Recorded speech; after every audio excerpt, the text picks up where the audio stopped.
Hometown is a concept for a web-based 2D retro game that is one part sandbox adventure, another part meta-narrative fantasy that explores immersion and escapism. On the surface, it would appear like an ordinary RPG adventure game, comparable to similar games of the genre. But what sets Hometown apart from the others is that underneath the simple facade, it has an underlying meta-narrative working in parallel to offer a glimpse into the story behind the story. By doing this, the goal is to create a unique gaming experience that will entertain players while also pulling back the curtain and asking those players to consider the larger role of stories in their everyday lives. The demo begins with a title screen intended to draw the player in with a first-person point of view, looking into the town from the path. While they do not yet know anything about the town, this creates intrigue and establishes an initial tone for the experience. There are also credits included in the bottom corners attributing the game to Alex and James Martin, the two fictional game developers behind the surface narrative. The first playable scene is the bus stop. In a later version, this would follow an intro sequence that sets up the story, introduces the protagonist, and explains the controls. This scene primarily does three things. First, it gives the player a chance to get used to the basic controls in a non-threatening space. There's nothing specific the player must immediately do, so they are free to explore and take in the ambience. The motion parallax of the background adds to the visual intrigue and creates a strong sense of depth. I see this scene as performing the same role as an establishing shot in film. It sets a general atmosphere of safe mystery that will persist as the player explores further. The slight visual reference to Studio Ghibli further amplifies this effect, as players who are familiar with the reference may recall a similar feeling evoked by the iconic scene from My Neighbor Totoro. The contrast between the path and the background is intended to cue the player to follow the path through the trees leading into the town. But they are also free to follow the road to the left and right. One of the critical things to establish early on is that things on the surface are not ordinary, not all as they should be. And one of the ways I seek to do this is through subverting conventions of the RPG adventure genre. To hint at something weird going on, the game warps distance off-screen so that when the player heads back to the path after exploring either of these infinite dead ends, they arrive back at the path much more quickly than they should. This also encourages the player to go in the right direction. After the initial bus stop scene, the next area is the path leading into town, and it continues to establish the serene but mysterious atmosphere. Instead of depicting a very detailed forest, the obscure void of the map leaves most of the work to the imagination, allowing the player to fill in the fantasy world with their own ideas about what gentle or sinister things might live among the trees. Crossing the bridge, in narrative terms, could be symbolic of crossing the threshold between the ordinary and extraordinary world, and the sound of water attenuates to reinforce the sense of space and perhaps draw a bit more attention to this. I wanted the mayor to be the first character you encounter in the town to establish the kind of strange and whimsical fantasy world this is, and I accomplished this by depicting the mayor as this wild, very unconventional sort of character instead of a clean-shaven, well-to-do mayor.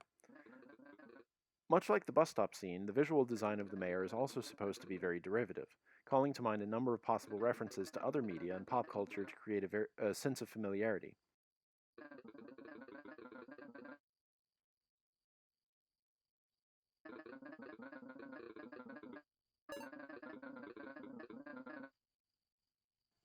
After the mayor introduces himself and welcomes you to the town, you are once again free to explore, and this agency is important for creating the feeling of a sandbox adventure.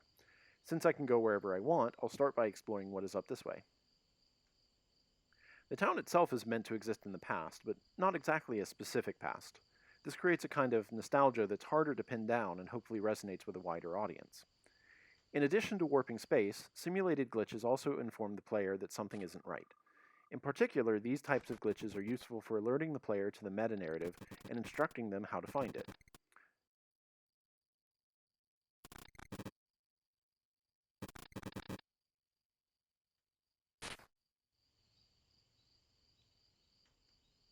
I may not initially heed these cryptic messages, and instead I might go back and ask the mayor what is going on.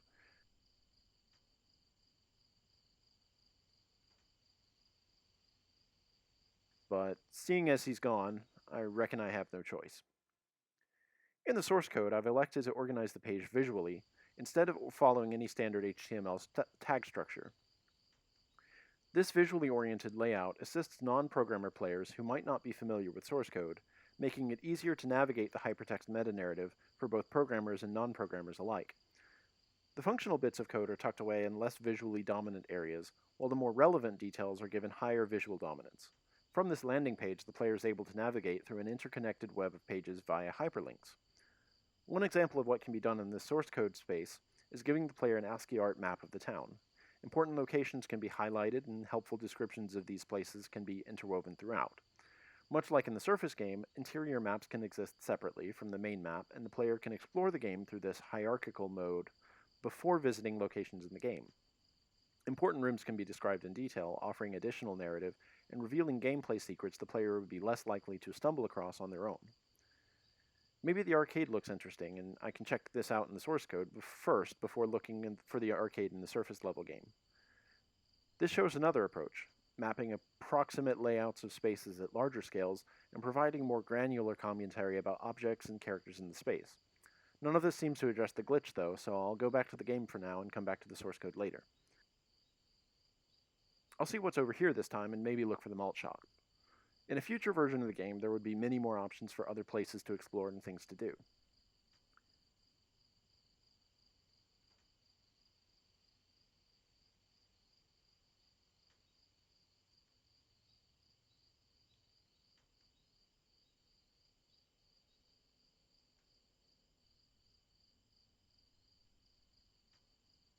So this is looking like a malt shop, and once again it's meant to be somewhat derivative of the malt shop from Scooby-Doo.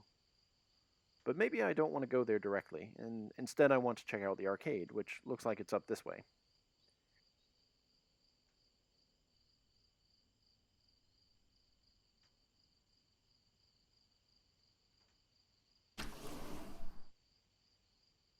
In the arcade, the player gets another sample dialogue interaction with the kid, and this time they are given an obstacle to overcome.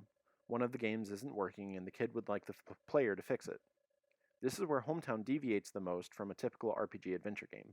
Instead of having a limited number of in-game solutions to the puzzle, there are multiple approaches to overcoming each obstacle, and a lot of these solutions require thinking outside of the scope of the surface narrative alone, instead looking into the source code for answers. The most obvious solution is simply plugging in the game. By solving it this way, you fix the game and learn a bit more about the strange plug, which is some kind of external video cable, but this is not the best solution. Going back to the source code, it provides multiple ways to achieve a better outcome. The first option is the puzzle description, activating the other games in the right sequence. Jumping to conclusions, one might assume this means activating them in order, which is not the answer. Upon further inspection, each game in the source code displays a less conspicuous number near the bottom of each game cabinet. These numbers are the order in which the games need to be activated in order to properly fix the seventh game.